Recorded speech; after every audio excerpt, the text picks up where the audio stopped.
তো যে জিনিসটা হলো যে উনি প্রমাণ পাওয়ার পর তখন তো উনি অ্যাকসেপ্ট করলেন ইসলামকে, তখন থেকে উনি নামাজ পড়েন, তখন থেকে উনি রোজা রাখেন এবং কোরআনে মানে বিশ্বাস করেন সেই মুহূর্তটা থেকে, যেদিন উনি ফুল প্রমাণটা পেয়ে গেলেন।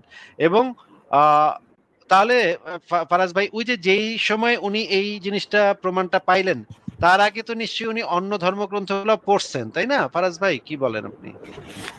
অফকোর্স উনি ফুল অন যাচাই করেছেন, সবকিছু সব ধর্ম টর্ম যাচাই করে মানে এক্সিস্টিং যত রিলিজন, যত ক্লেম, যত অন্ধবিশ্বাস আছে, সব অন্ধবিশ্বাসকে একসাথে নিয়ে তার যে চকবোর্ড আছে, চকবোর্ডে এক একবার এক একটা সূত্র আঁকায়া ওটার মধ্যে নিউটনের ক্যালকুলাস অ্যাড করে, মনে করেন অ্যাস্ট্রোলজি সব অ্যাড করা কোয়ান্টাম মেথডে বের করে ফেলেছেন। ওয়াও, কোরআনটাই hallelujah brother, I finally got it. আল্লাহু ফাইনালি আকবার। উনি ফাইনালি উনি সিদ্ধান্তে আসলেন কোরআনটাই সত্য, যেহেতু প্রমাণটা কোরআনের দিকে এখন ইঙ্গিত করতেছে। এখন এই চাপাতি লয়া অগা কাটবো।